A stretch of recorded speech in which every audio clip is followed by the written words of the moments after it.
1.39x ex-showroom priceல launch பண்ணியிருக்க இந்த 160cc motor cycle தான் இந்தியாவிலே மோஸ்ட் பவர்ஃபுல் 160cc பைக் அப்படின்னே சொல்லலாம். ஸோ இந்த பைக்குக்கு ஆல்ரெடி தேவையான ஃபீச்சர்ஸ் எல்லாமே நிறைய இருக்குது. பட் 2024ல் இந்த செக்மெண்ட்டில் கம்பேர் பண்ணுறப்போ ஒரு சில ஃபீச்சர்ஸ் மட்டும் மிஸ் ஆச்சு. அந்த ஃபீச்சர்ஸ்லாம் இந்த அப்டேட்டில் அவங்க கொடுத்துட்டாங்க. ஸோ இன்றைக்கி பார்த்தோம்னா நம்ம கூட Apache RTR 160 4V இருக்குது. இது வந்து 2024ல் அப்டேட் ஆன வேரியன்ட். ஸோ இந்த பைக்கோட ஒரு டீட்டெயிலான வாக் அரவுண்ட் ரிவ்யூ தான் நம்ம இன்றைக்கி பார்க்க போகிறோம். சேனலுக்கு புதுசுனா என் பேர் அமரேஷ். நம்மளோட மோட்டார்ஸ் நம்ம சேனல் நம்ம எல்லா கார்ஸ் அண்ட் பைக்ஸோட டிரைவ் அண்ட் வாக் அரவுண்ட் ரிவ்யூஸும் பண்ணிட்டு இருக்கோம். இப்போ தான் ஃபஸ்ட் டைம் நம்ம சேனலுக்கு வரீங்கன்னா கண்டிப்பாக சப்ஸ்கிரைப் பண்ணிக்கோங்க. அண்ட் ஆல்சோ இந்த Apache RTR 160 4V நமக்கு ரிவ்யூக்காக ப்ரொவைட் பண்ணதுக்காக நம்ம சேலமில் இருக்க சவுடேஸ்வரி டிவிஎஸ்க்கு ஒரு பெரிய ஷார்ட் அவுட் கொடுத்துக்கலாம். புக்கிங்ஸ் அண்ட் டெஸ்ட்டுக்காக நான் டிஸ்கிரிப்ஷனில் நம்பர் ஆட் பண்ணியிருக்கேன். டெஃபினட்டாக செக் பண்ணி பாருங்கள். ஸோ இந்த Apache RTR 160 4V வந்துட்டு ஒரு ப்ராப்பரான ஸ்ட்ரீட் ஃபைட்டர் பைக் அப்படின்னே சொல்லலாம். ஸோ இது பார்த்தோம்னா ஒரு அக்ரெசிவான ஒரு டிசைனில் தான் இருக்கும். இன்னுமே அதே அக்ரெஷன் தான் கண்டினியூ ஆகுது இந்த அப்டேட்டுக்கு அப்புறமே. ஸோ இது ஒரு சின்ன சின்ன அப்டேட் தான் பண்ணியிருக்காங்க. பட் நீடட் அப்கிரேட் அப்படின்னே சொல்லலாம் இப்போ கரண்ட் செக்மெண்ட்டில் காம்படிட் பண்ணுறதுக்கு. ஸோ ஃபர்ஸ்ட் நம்ம டிசைன்லேருந்தே ஸ்டார்ட் பண்ணிடலாம். இந்த பைக்கில் பார்த்தோம்னா நமக்கு ஃபுல் LED ஹெட்லாம்ப் செட்டப் கொடுத்துருக்காங்க. லோ பீம் நமக்கு தனியாக வந்துடும், ஹை பீம் தனியாக கொடுத்துருவாங்க. அண்ட் ஆல்சோ இங்கே பார்த்தோம்னா பொஷன் லேம்ப்ஸும் கொடுத்துருக்காங்க LEDயில். ஸோ அதுவுமே டே டைம் ரன்னிங் DRL மாதிரி கொடுத்துருக்காங்க. ஸோ இந்த பைக்கில் பார்த்தோம்னா ஒரு மேஜரான அப்டேட்டே இந்த அப்சைட் டவுன் ஃபோக்ஸ் தான். இது வந்துட்டு நமக்கு 37mm அப்சைட் டவுன் ஃபோக்ஸ் வந்துட்டு இந்த அப்டேட்டில் அவங்க கொடுத்துருக்காங்க. ஸோ இது வந்து ஒரு கோல்டு கலரில் இருக்குது, பார்க்கறதுக்கும் ஒரு மாதிரி ப்ரீமியமான லுக் கொடுக்குது. அண்ட் ஸ்டிக்கரிங் ஒர்க்ஸுமே நிறைய இருக்குது. கலர்ஸுமே 3 கலர் புதுசாக இன்ட்ரடியூஸ் பண்ணியிருக்காங்க. இது பார்த்தோம்னா மேட் பிளாக். இது வந்து அந்த ஸ்பெஷல் எடிஷன் மாதிரி கிட்டத்தட்ட ரிசிம்பிள் பண்ணுது அப்படின்னு சொல்லலாம். இந்த பேனல்லாம் கொஞ்சம் டிஃப்ரெண்ட்டாக இருக்குது, அது நம்ம பின்னாடி போகிறப்ப பார்க்கலாம். இது மட்டும் இல்லாமல் matte grey and also pearl ஒயிட்டுமே கொடுத்துருக்காங்க. ஸோ இந்த டேங்க் போர்ஷனில் பார்த்தோம்னா இந்த ஸ்டிக்கரிங்லாம் இப்போ புதுசாக வந்திருக்கு. ஸோ பார்த்தீங்கனாலே தெரியும் TVS வந்துட்டு கண்டிப்பாக ஒரு ரேஸ் இன்ஸ்பயர்ட் டிசைன் தான் கண்டிப்பாக அவங்க பண்ணுவாங்க. ஸோ இங்கேயுமே அதே மாதிரி தான் இருக்குது. இந்த இடத்துல TVS லோகோ நமக்கு ஒரு குரோமில் கொடுத்துருக்காங்க. அண்ட் இந்த பேனல்லாம் பார்த்தோம்னா சேம் தான், ஆல்ரெடி இருந்த மாதிரி தான் கண்டினியூ ஆகுது. மிரரில் பார்த்தோம்னா நமக்கு இந்த இடத்துல ஒரு கார்பன் ஃபைபர் மாதிரியான ஒரு ட்ரீட்மெண்ட் மட்டும் கொடுத்துருக்காங்க. மேலேயுமே வருது, இந்த சைட்லேயுமே கொடுத்துருக்காங்க. ரியரில் வர பார்த்தோம்னா இந்த 160 4V அப்படிங்கிற பேட்சிங் புதுசாக இன்ட்ரடியூஸ் பண்ணியிருக்காங்க. இங்கேயுமே நமக்கு ஒரு சில ஸ்டிக்கரிங் ஒர்க்ஸ்லாம் நடந்திருக்கு. அதெல்லாம் பார்க்கறதுக்கு டிஃப்ரெண்ட்டாக இருக்குது. சீட்டோட கலர்ஸ் வந்து ஆல்ரெடி ஸ்பெஷல் எடிஷனில் பார்த்த மாதிரி அதே சீட்ஸ் தான் இதுலேயுமே நமக்கு கொடுக்குறாங்க. ரியர்லேருந்து பார்த்தோம்னா ஆல்ரெடி இருந்த ஒரு ஃபெமிலியரான ஒரு டிசைன் தான். இங்கேயுமே நமக்கு LED டெய்லாம் செட்டப் வந்துருது. பட் இண்டிகேட்டர்ஸ் வந்து இனிமேல் நமக்கு ஹாலஜனில் தான் கொடுத்துருக்காங்க. குட்டியாக இருக்குது. LED கொடுத்துருந்தா இனிமேல் கொஞ்சம் பெட்டராக இருந்திருக்கும். அண்ட் ரியர்லையுமே டெயில் டைடியாக தான் இருக்குது. பார்க்கறதுக்குலாம் ஒன்றும் ஆக்வர்டாலாம் இல்லை, பார்க்குறது டீசெண்டான ஒரு லுக் கண்டிப்பாக கொடுக்குது அப்படின்னே சொல்லலாம். இங்கே பார்த்தோம்னா சின்னதாக ஒரு ரிஃப்ளெக்டர் ஆட் பண்ணியிருக்காங்க. ரொம்ப எக்ஸ்டெண்ட்லாம் ஆகலை, கரெக்டாக வண்டியோட அந்த முடிகிற போர்ஷன்லேயே இதுவும் முடிஞ்சிருது அப்படின்னு சொல்லலாம். ஸோ அவ்வளோவா டேமேஜ் ஆகிறதுக்குலாம் சான்சஸ் இல்லை.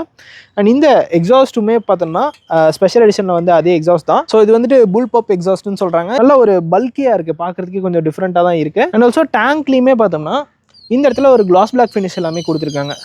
ஸோ ஸ்டிக்கரிங் ஒர்க்ஸ் மேஜராக இந்த பைக்கில் சேஞ்ச் ஆகியிருக்கு. ஸோ இந்த பைக்கில் பார்த்தோம்னா நமக்கு 159.7cc சிங்கிள் சிலிண்டர் ஏர் oil cooled fuel injected petrol engine தான் கொடுத்துருக்காங்க.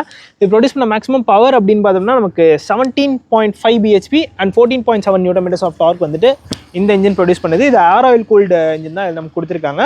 அண்ட் இது வந்துட்டு ஸ்போர்ட் மோட தான் ப்ரொடியூஸ் பண்ணும். மொத்தமாக 3 டிரைவ் மோட்ஸுமே இந்த பைக்கில் நமக்கு கொடுத்துருக்காங்க. அர்பன், ரெயின் அண்ட் ஸ்போர்ட் அப்படிங்கிற 3 மோட் கொடுத்துருக்காங்க. அர்பன் அண்ட் ரெயின் மோட்ல நமக்கு 15 bhp and 14.1 Nm of torque produce பண்ணும்.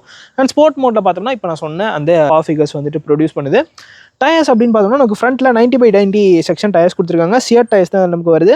இது ஒரு ஆரஞ்சு கலரில் ஃபினிஷ் பண்ணியிருக்காங்க. இது வந்து மேட் பிளாக் கலரில் இருக்கிறதுனால வீல் வந்து ஆரஞ்சு கலரில் பார்க்குறதுக்கு கொஞ்சம் ஸ்போர்ட்டியராக ஃபினிஷ் பண்ணியிருக்காங்க. அண்ட் ஃப்ரண்ட்டில் பார்த்தோன்னா நமக்கு 270mm டிஸ்க் பேஸ் கொடுத்துருக்காங்க. ஸோ வந்து பெட்டல் டிஸ்க் வந்துருது.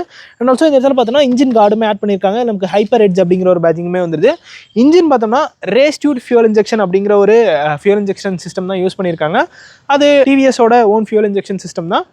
ஸோ இன்ஜின் வந்து காமனாகவே அதுதான் வருது. இதுக்கு முன்னாடி இந்த அப்பாச்சிலையுமே அதே, அதாவது இந்த 4Vலையுமே அதே ஃபியூல் இன்ஜெக்ஷன் சிஸ்டம் தான் யூஸ் பண்ணியிருக்காங்க. DRல பார்த்தோம்னா நமக்கு இந்த டயர்ஸ் வந்து 130/70 or 17 இன்ச்சில் டயர்ஸ் கொடுத்துருக்காங்க. பெட்டல் டிஸ்க் இருக்கிறதுனால ஒரு யூஸ் என்னன்னு பார்த்தோம்னா ஹீட் டெசிபேஷன் வந்து அதில் ஈஸியாக நடக்கும். ஸோ அதனால் பிரேக்கோட பர்ஃபார்மன்ஸுமே இன்னும் கொஞ்சம் பெட்டராக இருக்கும் அப்படின்னே சொல்லலாம். ஸோ இந்த பைக்கோட ஓவரால் வெயிட் பார்த்தோம்னா நமக்கு 143 kilograms கொடுத்துருக்காங்க. அண்ட் சீட் ஹைட் தான் ரொம்ப அக்சசபிளாக இருக்குது. எனக்கு ரொம்ப அக்சசபிளாக இருக்குது. என் ஹைட் ஃபார் ரெஃபரன்ஸ் பார்த்தோன்னா 5'8", 800mm சீட் ஹைட் கொடுத்துருக்காங்க. ஸோ ரொம்ப கம்ஃபர்டபுளாக இருக்கும். நீங்கள் ஒரு 5 ஃபுட்டுக்கு மேலே இருந்தாலும் இந்த சீட் ஹைட் வந்து ஒரு மேனேஜபிளான சீட் ஹைட் தான். வண்டியோட ஓவரால் லென்த் பார்த்தோம்னா நமக்கு 2035mm இருக்கும். 1357mm வீல் பேஸ் இந்த பைக்கில் நமக்கு கொடுத்துருப்பாங்க. ஸோ எர்கனாமிக்ஸ்லாம் எப்படி இருக்குது அப்படின்னு கேட்டிங்கன்னா உட்கார்றதுக்கு சீட் வந்துட்டு உண்மையிலேயே இந்த செக்மெண்ட்லேயே ஒரு சாஃப்டான சீட்ஸ் அப்படின்னே சொல்லலாம். ஸோ இந்த செக்மெண்ட்டை கம்பேர் பண்ணுறப்போ இந்த சீட்ஸ் வந்து ஒரு பெட்டரான ஒரு குஷனிங் பண்ணியிருப்பாங்க. ஸோ அதனால் நீங்கள் லாங் டிஸ்டன்ஸ்லாம் ட்ராவல் பண்ணுறப்போ இந்த சீட் வந்து கண்டிப்பாக உங்களுக்கு நல்ல ஒரு கம்ஃபர்ட்டை கொடுக்கும். ரைடிங் பொசிஷன் அப்படின்னு பார்த்தோம்னா நமக்கு கொஞ்சம் லீன் பண்ணி தான் ஓட்டுற மாதிரி இருக்குது. ஸோ நல்ல வைடான ஹேண்டில் பார்ஸ் கொடுத்துருக்காங்க. பட் உட்கார்றப்போ கொஞ்சம் அந்த லீன் ஆங்கிள் வந்துட்டு நமக்கு நல்லாவே தெரியுது. ஃபுட் பெக்ஸ்லாம் கொஞ்சம் ரியர் செட்டாக தான் கொடுத்துருக்காங்க. ஸோ என்னோட ஹைட்டுக்கு பார்த்தோம்னா என்னோட லெக்கை வந்து இந்த டேங்க்குள்ளே நல்லா டக் பண்ணி வச்சுக்க முடியுது. ஸோ மேபி நீங்கள் வந்து கொஞ்சம் ஹைட்டாக இருந்தீங்கன்னா இந்த போர்ஷனில் சின்னதாக ஒரு கட் அவுட் மாதிரி கொடுத்துருக்காங்க. ஸோ அது உங்களுக்கு பெருசாக ஒரு ப்ராப்ளமாக இருக்க போகிறதில்ல. ஃபீச்சர்ஸ் அப்படின்னு பார்த்தோம்னா நமக்கு இந்த பைக்கில் ஆல்ரெடி சொன்ன மாதிரி அந்த டிரைவ் மோட்ஸ் வந்துடும். ஸோ அதுக்கான ஒரு பட்டன் மட்டும் நமக்கு இந்த இடத்துல கொடுத்துருக்காங்க. ஸோ இங்கே பார்த்தீங்கன்னா மோட் அப்படிங்கிற ஒரு பட்டன் இருக்குது. இந்த இன்ஸ்ட்ருமெண்ட் கிளஸ்டரில் பார்க்குறப்போ நமக்கு இதில் வந்து ஃபுல்லி டிஜிட்டல் இன்ஸ்ட்ருமெண்ட் கிளஸ்டர் தான் கொடுத்துருக்காங்க. நான் மோட் சேஞ்ச் பண்ணி காட்டுறேன், சேஞ்ச் ஆகிறவங்களுக்கு தெரியும். ரெயின், அர்பன் அண்ட் ஸ்போர்ட் அப்படிங்கிற 3 டிரைவ் மோட்ஸ் இதில் நமக்கு வந்துருது. இதில் பவர் சேஞ்ச் ஆகும் அண்ட் ஆல்சோ ஏபிஎஸோட சென்சிட்டிவிட்டியுமே கொஞ்சம் சேஞ்ச் ஆகும். இந்த இடத்துல பார்த்தோம்னா நமக்கு டைம் கொடுத்துருக்காங்க. இந்த இடத்துல நமக்கு ஆர்பிஎம் மீட்டர் வந்துருது, அதுமே டிஜிட்டலில் தான் கொடுத்துருக்காங்க. ஃபியூல் மீட்டர் இந்த இடத்துல கொடுத்துருக்காங்க. ஸோ இதில் சின்னதாக ஒரு பட்டன் கொடுத்துருக்காங்க. இது மூலமா நம்ம இந்த ட்ரிப் இன்ஃபர்மேஷன்லாம் பார்த்துக்கலாம். லேப் டைமர் கொடுத்துருக்காங்க, ஹை ஸ்பீட் மோட் கொடுத்துருக்காங்க, அதாவது எவ்வளோ நம்ம டாப் ஸ்பீட் அச்சீவ் பண்ணியிருக்கோம் அப்படிங்கிற ஒரு இன்ஃபர்மேஷன் வந்துருது. 0 to 60 எந்த டைம்குள்ளே அச்சீவ் பண்ணியிருக்கோங்கிற ஒரு இன்ஃபர்மேஷன் கொடுத்துருக்காங்க. ஸோ நல்லாவே லோட் பண்ணியிருக்காங்க அப்படின்னே சொல்லலாம். ஓடோமீட்டர் இந்த இடத்துல கொடுத்துருக்காங்க. கியர் பொசிஷன் இண்டிகேட்டருமே இந்த இடத்துல வந்துருது. ப்ளூடூத் கனெக்டிவிட்டி இதில் நம்ம பண்ணிக்கலாம். ஸ்மார்ட் எக்ஸ் கனெக்ட் அப்படின்னு டிவிஎஸ் மென்ஷன் பண்ணியிருக்காங்க. ஸோ அதில் பார்த்தோன்னா நமக்கு கால் அலர்ட்ஸ், மெசேஜ் அலர்ட்ஸ் எல்லாமே இதிலே நமக்கு வந்துடும். இந்த இடத்துல பார்த்தோன்னா நமக்கு ஒரு ஐ பட்டனுமே கொடுத்துருக்காங்க. ஸோ இது மூலமா நம்ம வந்து அந்த ப்ளூடூத் கனெக்ஷன்ஸை வந்து டாகுல் பண்ணிக்கலாம்.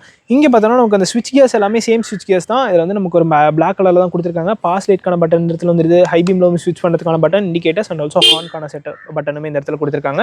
ரைட் சைடில் பார்த்தோம்னா நமக்கு இன்ஜின் கில் ஸ்விட்ச் and also engine start stop button கொடுத்துருக்காங்க. ஹெட்லாம்ப் ஆன் அண்ட் ஆஃப்க்கு தனியாக டெடிகேட்டடாக ஒரு பட்டன் கொடுத்துருக்காங்க. ஸோ அது வந்து ஆட் பண்ணியிருக்காங்க. அது ஆக்சுவலாக ஸ்பெஷல் எடிஷன்லேயே இருக்குது. ஃபியூல் டேங்க் அப்படின்னு பார்த்தோம்னா நமக்கு 12 லிட்டர் ஃபியூல் டேங்க் கெப்பாசிட்டி இந்த பைக்கில் நமக்கு வந்துடும். மைலேஜ் அப்படின்னு பார்த்தோம்னா ஒரு 40 to 45 கிலோமீட்டர்ஸ் நீங்கள் தாராளமாக எக்ஸ்பெக்ட் பண்ணலாம். Depends on the driving style and also அந்த மோட்க்கு ஏற்ற மாதிரியுமே மைலேஜும் கண்டிப்பாக சேஞ்ச் ஆகும். அண்ட் இது மட்டும் இல்லாமல் இங்கே பார்த்தோம்னா நமக்கு அட்ஜஸ்டபிள் லீவர்ஸ் கொடுத்துருக்காங்க. ஸோ இந்த மாதிரி தான் நம்ம வந்து இதை அட்ஜஸ்ட் பண்ணிக்கிற மாதிரி இருக்கும். இது வந்து பிரேக் அண்ட் ஆல்சோ கிளச் லீவரையுமே அட்ஜஸ்ட் பண்ணிக்கிற மாதிரி இதில் நமக்கு கொடுத்துருக்காங்க. அப்பாச்சி RTR 164Vயோட எக்ஸாஸ்ட் நோட் எப்படி இருக்குது அப்படின்னு இப்போ நம்ம பார்த்துடலாம்.